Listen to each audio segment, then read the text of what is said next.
بسم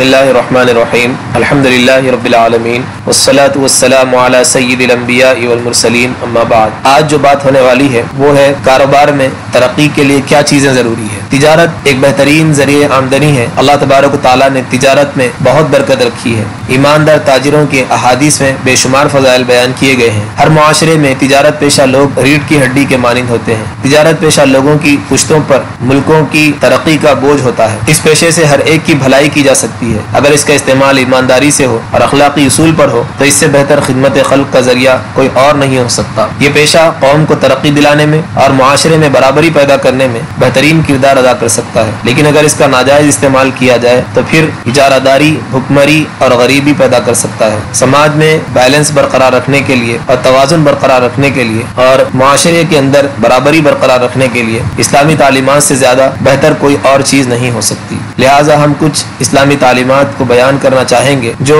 تجارت میں برکت بھی پیدا کریں گے اور آپس میں دلوں کو جوڑنے اور ہر ایک کو فائدہ پہنچانے میں کلیدی کردار ادا کر سکتے ہیں۔ آج کی جو بات ہے وہ 4 حصوں پر مشتمل ہے۔ پہلی چیز عدل و احسان، دوسری چیز خریدار کے حق میں خیرخواہی کرنا، تیسری چیز ہے خریدار کے لیے وہی پسند کریں جو اپنے لیے پسند کرتے ہیں۔ نمبر 4، ایک بہت بڑے تاجر کے کاروبار کی ترقی کا کیا راز تھا، ان کی کیا نصیحت تھی۔ ان 4 چیزوں پر ہم بات کریں گے۔ پہلی چیز ہے عدل و احسان۔ اللہ تبارک و تعالیٰ نے قرآن مجید میں فرمایا، بے شک اللہ تعالیٰ لوگوں کے ساتھ انصاف کرنے اور احسان کا معاملہ کرنے کا حکم فرماتے ہیں۔ انصاف و برابری اور اخلاق و سنسیئرٹی، یہ دونوں چیزیں انسان کی زندگی کو بہتر بنانے میں کافی بڑا کردار ادا کرتے ہیں۔ ان 2 چیزوں کی وجہ سے بندہ سب کی نگاہوں میں باعزت ہو جاتا ہے۔ یہ 2 چیزیں ہیں، پہلی چیز ہے عدل و انصاف، جس کی وجہ سے انسان کو نقصان سے نجات ملتی ہے، اور دوسری چیز ہے احسان، جس کی وجہ سے انسان کے درجات میں ترقی ہوتی ہے۔ اس کی مثال ایسی ہے جیسے کسی تاجر نے ایک سامان بیچا، اگر وہ نفع اور نقصان سے بچا کر، یعنی جتنی قیمت میں وہ دوسری جگہ سے حاصل کیا تھا اسی قیمت میں اس سامان کو بیچ دیا، تو اس کی مثال عدل جیسی ہے، یعنی برابری والا معاملہ، نہ کسی کو فائدہ ہوا نہ کسی کا نقصان۔ لیکن اگر کچھ نفع کے ساتھ بیچا تو اس کی مثال احسان کی طرح ہے، یعنی جس طرح احسان کا بدلہ آخرت میں درجات کی بلندی ہے، اسی طرح کچھ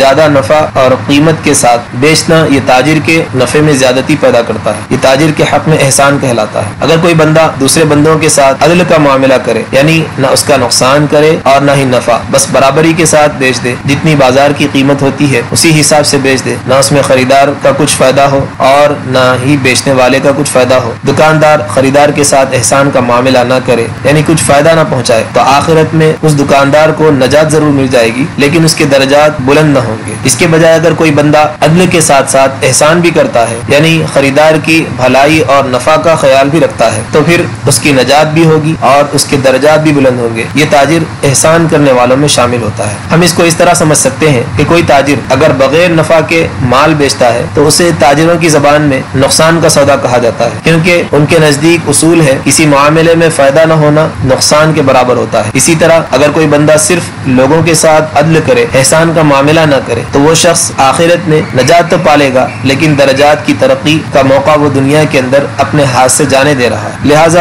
جتنا عدل کر کے عام طریقے سے خرید و فروخت کرنا ضروری ہے، ظلم سے بچنا ضروری ہے، اسی طرح خریدار کے نفع کا خیال کر کے احسان کرنا بھی ضروری ہے۔ تاجر حضرات صرف اپنے نفع کا خیال نہ رکھیں بلکہ ان کو اپنے ساتھ خریدار کے نفع کا بھی خیال رکھنا چاہیے، یا کم سے کم خریدار کو نقصان نہ ہو اس بات کا تو ضرور خیال رکھنا چاہیے، کیونکہ خریدار کو نقصان پہنچانا یہ ظلم کہلاتا ہے۔ حضرت موسیٰ علیہ السلام نے قارون کو ایک نصیحت کی تھی۔ یہ نصیحت اللہ تعالیٰ کو اتنی پسند آئی کہ قرآن میں اس نصیحت کو ہمیشہ کے لیے اللہ تبارک و تعالیٰ نے محفوظ کر دیا۔ چنانچہ قرآن کہتا ہے، اے قارون لوگوں کے ساتھ ایسا ہی احسان کر جیسا اللہ تبارک و تعالیٰ نے تجھ پر احسان کیا ہے۔ قارون کو اللہ تبارک و تعالیٰ نے بے شمار مال دولت سے نوازا تھا۔ حضرت موسیٰ نے اس کو نصیحت کی کہ اس مال میں کچھ حقداروں پر بھی خرچ کر، اس مال کا استعمال خدا کی راہ کے لیے بھی کیا کر۔ تو وہ اترا کر کہنے لگا، مجھے یہ مال اپنی محنت سے ملا ہے، اس پر میرا ہی حق ہے، میں اس کو جیسے چاہے استعمال کر سکتا ہوں۔ چنانچہ اس نے نیکی کے راستے میں خرچ کرنے سے انکار کر دیا۔ شیخ سعدی رحمۃ اللہ علیہ فرماتے ہیں حضرت موسیٰ علیہ السلام نے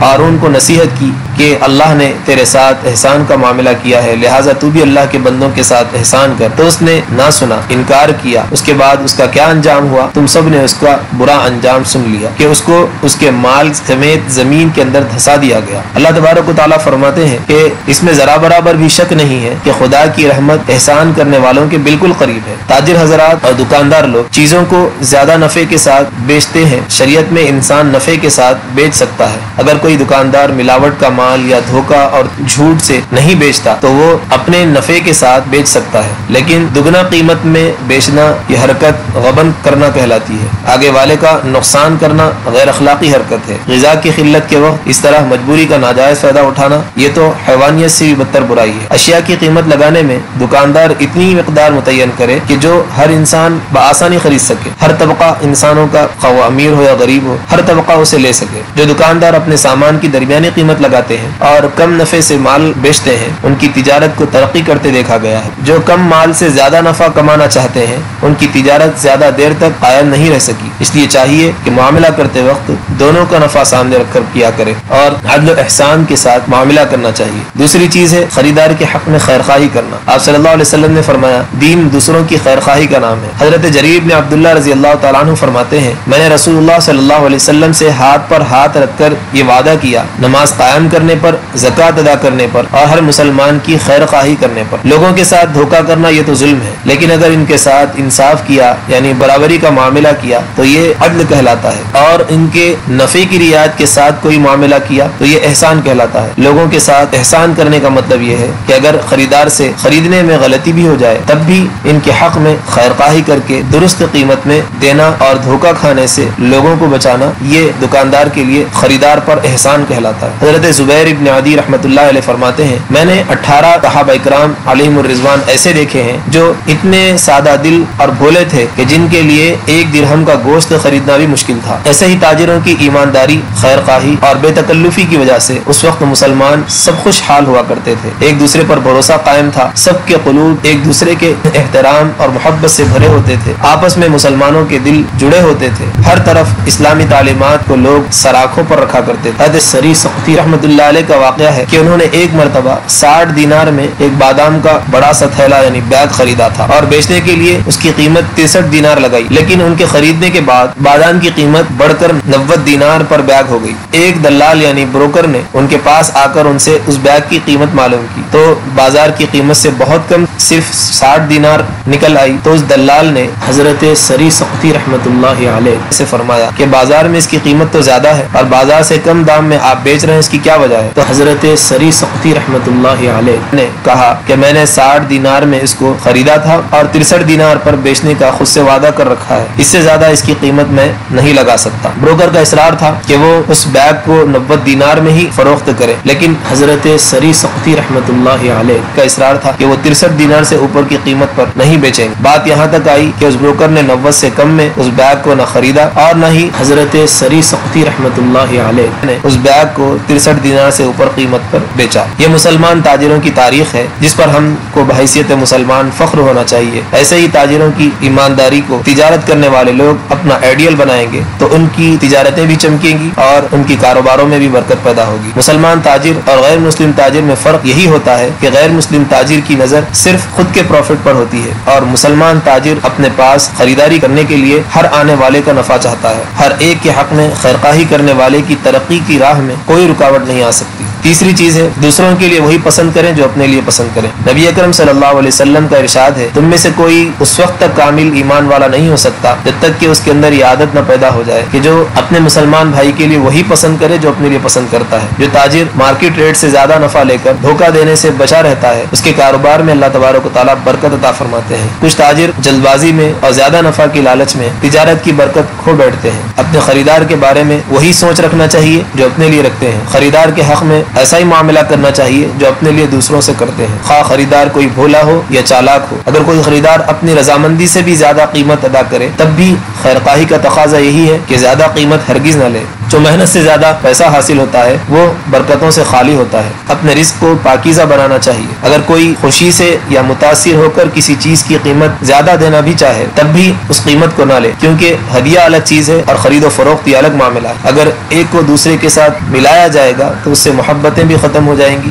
اور جھگڑے پیدا ہوں گے، اس سے بھی خود کو بچانا چاہیے۔ لہذا اسی وجہ سے کہا جاتا ہے کہ ہمیشہ معاملات صاف رکھنے چاہیے، ہر حال میں دوسروں کے لیے وہی چیز پسند کریں جو اپنے لیے چاہتے ہیں، خواہ دنیا والے کتنے ہی خود غرضی کو دکھائیں۔ چوتھی چیز آج کی اور آخری چیز یہ ہے کہ ایک ماہر تاجر کی تجارت، جو بہت ہی کامیاب تاجر گزرے ہیں ان کی تجارت کا کیا راز؟ حضرت عبد الرحمن ابن عوف رضی اللہ تعالیٰ عنہ ایک صحابی گزرے ہیں، صحابہ میں ایک کامیاب تاجر تھے۔ مدینے میں ان کا جب مال تجارت آتا تھا تو سارے اہل مدینہ جشن منایا کرتے تھے۔ نبی اکرم صلی اللہ علیہ وسلم کے انتقال کے بعد ازواج مطہرات کے لیے مدینے میں 2 باغ انہوں نے وقف کر دیا تھا، جس کا سارا نفع ازواج مطہرات کی خدمت کے لیے وقف تھا۔ ان کی کامیاب تجارت کا راز ان سے کسی نے پوچھا تو انہوں نے فرمایا 3 چیزوں کی وجہ سے میری تجارت میں برکت پیدا ہوئی ہے۔ نمبر 1، میں سویرے سے تجارت کا آغاز کرتا ہوں۔ نمبر 2، میں نے کسی چیز کو کبھی ادھار نہیں بیچا۔ اور نمبر 3، اگر نفع کم ہو تب بھی مال کو فروخت کرنے میں تاخیر نہیں کیا۔ یہ 3 چیزیں ہیں جس کی وجہ سے حضرت عبد الرحمن ابن عوف رضی اللہ تعالیٰ عنہ سارے اہل مدینہ میں سب سے بڑے تاجروں میں شامل ہوتے۔ کم نفع ہو تب بھی مال کو بیچ دینا چاہیے، اس کی قیمت کے بڑھنے کا انتظار نہیں کرنا چاہیے، یہ غیر اخلاقی حرکت ہے۔ حضرت علی رضی اللہ تعالیٰ عنہ کوفہ کے بازار میں گشت لگاتے اور تاجروں سے کہتے تھے کہ اپنا حق لو، اپنا حق لینے ہی میں سلامتی ہے، کم نفع ہو تب بھی اس کو نہ ٹھکراؤ، کہیں ایسا نہ ہو جائے کہ زیادہ نفع کی چکر میں کم نفع سے بھی محروم ہو جاؤ۔ تاجر حضرات کی ذمہ داری ہے کہ وہ اپنی اہمیت کو جان کر اپنے اعمال کے ذریعے اپنے وقار اور بھروسہ مجروح ہونے سے خود کو بچائے۔ اللہ تعالیٰ ہماری محنتوں اور تجارتوں میں برکت نصیب فرمائے اور ہم مسلمانوں کو ایک دوسرے کے حق میں خیر خواہ بنائے، ہمارے دلوں میں ایک دوسرے کے لیے احترام اور محبت کے جذبات پیدا فرمائے۔ آمین۔ والسلام علیکم ورحمۃ اللہ وبرکاتہ۔